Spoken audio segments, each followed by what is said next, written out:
ఆవాల చెట్టు గింజలు పడండి వచ్చినాయి.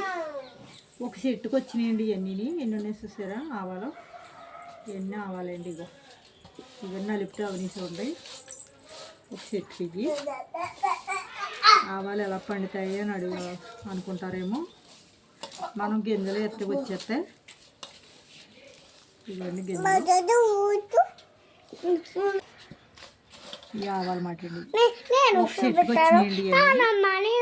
ఇది తుక్కండి. ఇది ఈ ఆవాలండి చెప్తున్నాడండి. ఇగో ఆవాలండి. అవి కూరలు వేసిన ఆవాలండి. ఇవ్వండి ఇలా కత్తండి. ఇత్తి పెట్టుకున్నాను. ఇలా కత్తాయండి. ఆవాలు ఇలా ఉండు ఉండండి. అలా ముక్కులో గడిపోద్ది వద్ద ఉంచాను.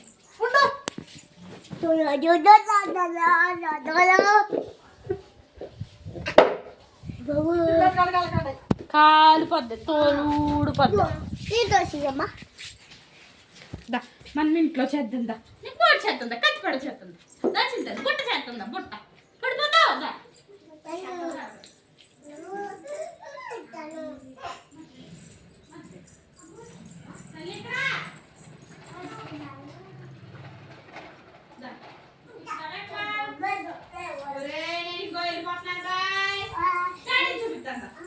చిన్నప్పుడు వీడియో చూపిస్తాను నీది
ఇక ప్రశ్న చెప్తావా? చెప్పానా?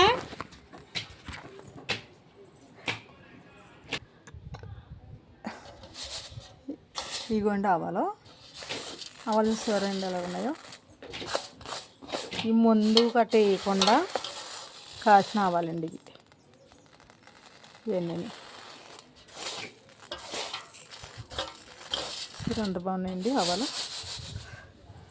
ఇంకా ఇవన్నీ ఎండి ఆవాలు. మనం చెత్త గట్ట తీసుకోవాలి. ఇంక చెత్త దులిపేసేయండి. ఇవి నేర్చుకోవాలి. నేర్చుకుంటే సమానంగా బాగా వచ్చేస్తాయండి. ఇవి చెత్త ఏమి ఉండదు అండి. కానీ ఒక చెట్టు వేసుకుంటే అండి ఒక చెట్టుకి వచ్చినాయండి ఇవన్నీ. ఒక చెట్టు అండి. ఇంకా నేను ముదరలేదండి, ఉంచేసాను ముదరలేదని. ఇవి ఒక చెట్టుకి వచ్చినాయండి. ఇంకా పెడతానండి అప్పుడు మీకు. ఆవాలు వేసుకుంటే 2 గింజలు వేసుకుంటే చాలండి. ఎన్నొక్కలు దీన్ని వేసుకుంటే అండి బోల్డ్ చెట్లు కాసేస్తాయండి. మీకు సెమ్మ ఎక్కడున్నా సరే అండి, సెమ్మ ఉన్న కాడ వేసుకుంటే బాగుంటాయి ఇవండి. మనం ముందే ఎక్కలు దీంట్లోకి చాలా బాగా వచ్చేస్తాయి. దీని చెట్లు చాలా బాగుంటాయండి. ఆకులు పచ్చదానం. షేర్ చేయండి, కానీ సెమ్మలు నొక్కండి, ఫాలో అవ్వండి, సబ్స్క్రైబ్ చేసుకోండి, కామెంట్ పెట్టండి, లైక్ ఇవ్వండి ఫ్రెండ్స్.